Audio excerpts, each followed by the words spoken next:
এই সেই ঐতিহাসিক পুকুর যেখানে সবাই ডুব দিয়ে মায়ের চরণ স্পর্শ করে। তো চলুন আমরা সেই ঐতিহাসিক মাতপুর নম্বর রয়েছে আমাদের যে গঙ্গাসাগর, 24 পরগনায় যেটা রয়েছে গঙ্গাসাগর, সেখানেও প্রচুর লোক হয়, দূর দূরান্ত থেকে লোক আসে। আর সেম দ্বিতীয় নম্বরে রয়েছে আমাদের যে মনসা মাতার মন্দির মাতপুর, তো সেখানেও কিন্তু প্রচুর ভিড় হবে আজকে। তো আমরা গাইস দেখতে পাচ্ছেন সেই 3:30 অ্যালার্ম দিয়ে উঠেছি। এখন কটা বাজে? এখন সামথিং 5:30 6টা বাজবে। আর সূর্যি মামা এই সবে সবে উঠেছে, আর কুয়াশা রয়েছে চারিদিকে দেখতে পাচ্ছেন। আমরা যাচ্ছি জঁকপুর দিয়ে, দিদি বাড়ি থেকে আমরা যাচ্ছি। দেখতে পাচ্ছেন এই যে মমতা আর এই যে আমার দিদি ওই যে বাবুকে নিয়ে দাঁড়িয়েছে। আর দেখতে পাচ্ছেন গাড়িতে করে সব লোক যাচ্ছে, আর আমরাও যাচ্ছি। তো জামাইবাবু ওদিকে তেল ভরতে গেছে, জামাইবাবু এলেই আমরা বেরিয়ে যাব। শেষমেশ অনেক জাম কাটিয়ে আমরা পৌঁছেই গেলাম। আমি রয়েছি, আমার আগের দিকে রয়েছে জামাইবাবু, দিদি মমতা আর আমাদের বাবুটা। এই যে দেখতে পাচ্ছেন, যারা জঁকপুর হয়ে আসবে তারা এই গেটটা দেখতে পাবে। তো আমরা গেটে প্রবেশ করলাম। তো জামাইবাবু তো আমাকে বারবারই বলছে যে এইখানে চোরের তাণ্ডব প্রচুর চলে, তো মোবাইল ফোন এবং মানিপাসটা খুব সাবধানেই রাখবে। এই সেই পোল, সেই 7 বছর আগে গিয়েছিলাম, তো কিছুই চেঞ্জ হয়নি। তো দেখা যাক সেই পবিত্র পুকুর, মনে পড়ে গেল সেই পবিত্র পুকুরের কথা। আর আমি তো আগেও দেখেছি যে এখানে লাখ লাখ লোকের ভিড় হয়। তো আমরা সরাসরি চলে এলাম টিকিট কাউন্টারে। তো আমরা বাবুর জন্য একটা পুজো দেব, তো তার জন্য একটা টোকন সংগ্রহ করে নিলাম। তারপর আমরা চলে এলাম ঝুড়ির দোকানে। তো এখানে ঝুড়ির দরদাম চলছে। তো মাসি বলছে তো 35 টাকা করে। তো আমি বললাম 30 টাকাই হবে কি, তাহলে দুটো নেব। তো আমরা শেষমেশ দুটো ঝুড়ি নিয়ে আমরা গেলাম সরাসরি মিষ্টান্নর দোকানে। তো এরপর আমরা মিষ্টান্ন কিনে নিলাম। তো তারপর আমরা গেলাম ফুলের দোকানে। এই কাকিমার দোকান থেকে 10 টাকার করে ফুল নিয়ে নিলাম। ওই যে দেখতে পাচ্ছেন, আমরা খুব সামনাসামনি চলে এসেছি সেই মন্দিরের, সেই ঐতিহাসিক মনসা মাতার মন্দির। আমরা পৌঁছেছিলাম ঠিক 6:30 নাগাদ।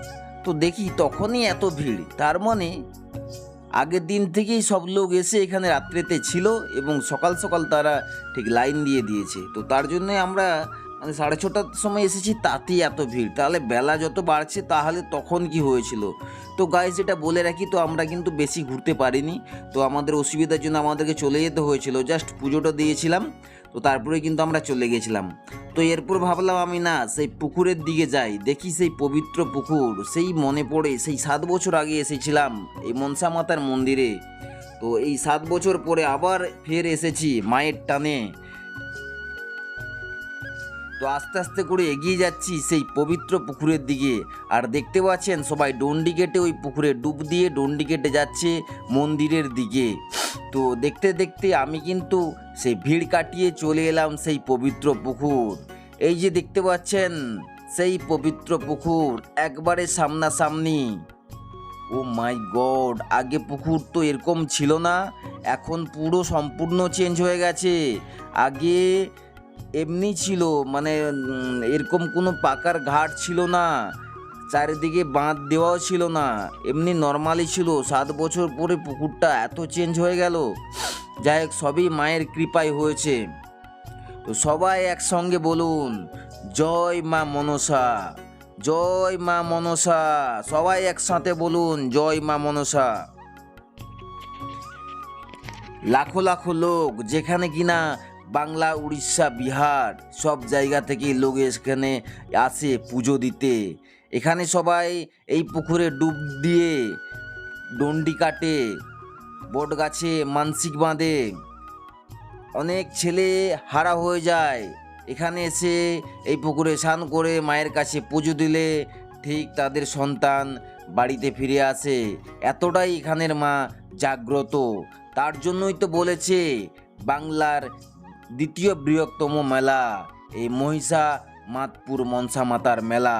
ঠিক এই দিনটাতে প্রচুর ভিড় হয়, লাখ লাখ লোকের ভিড় এখানে হয়।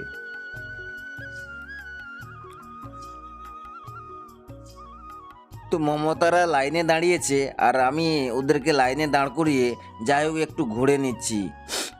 কারণ আমি তো টার্গেট নিয়ে গেছিলাম যে পুরো একবারে ব্লগটা বানাবো, কারণ যাতে অনেক মানুষ জানতে পারে, যে যারা এখনও জানেনি তো তারা জানতে পারবে যে এখানে সত্যি আমাদের মাতপুরের যে মনসা মা তিনি কিন্তু মানে খুব জাগ্রত, এবং এখানে লাখ লাখ লোকের ভিড় হয়, এবং এই দিনটাতে সবাই এখানে আসে পুজো দিতে।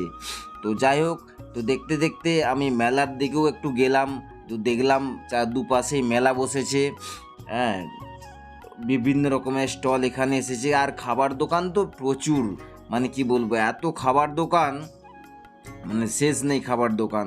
তো দেখতে পাচ্ছেন, তো আমি মোটামুটি মেলার মধ্য দিয়ে যাচ্ছি, তো অনেক লোক পুজো দিকেও যাচ্ছে, পুজো দিয়ে আসছে, কেউ আবার পুজো দিতে যাচ্ছে, কেউ আবার পুজো দিতে আসছে। তো দেখতে পাচ্ছেন এই যে মমতারা লাইনে দাঁড়িয়েছে, তো মমতার মাথায় রয়েছে পুজোর ডালি। তো এই যে দেখতে পাচ্ছেন মমতা ঠিক মন্দিরের পাশেই চলে এসেছে। তো এই যে দেখতে পাচ্ছেন ওই যে ভিতরে রয়েছে মনসা মাতা। তো এই পুজোর দিনে কিন্তু ভিতর কাউকে ঢুকতে দেয় না। আপনি যদি অন্য দিন যান তখন কিন্তু ভালোভাবে মন্দিরে ঢুকে পুজো দিতে পারবেন, কিন্তু এই দিনটিতে কাউকে মন্দিরে ঢুকতে দেওয়া হয় না, কারণ এত লাখ লাখ লোকের ভিড় থাকে যেখানে কিনা মানুষকে ঢুকতে দেওয়াটাই অসম্ভব হয়ে যাবে।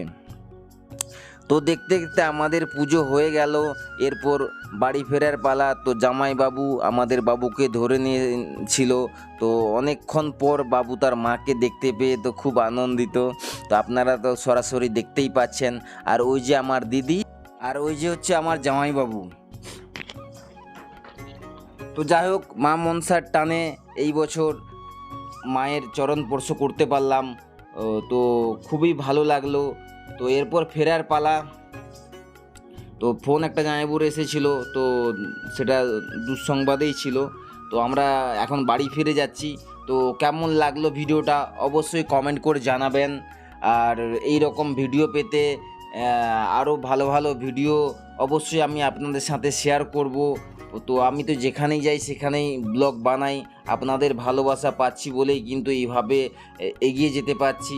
তো এখনও যারা চ্যানেল সাবস্ক্রাইব করেননি সাবস্ক্রাইব করে রাখবেন। আর সবাই একসাথে বলুন, জয় মা মনসা, জয় মা।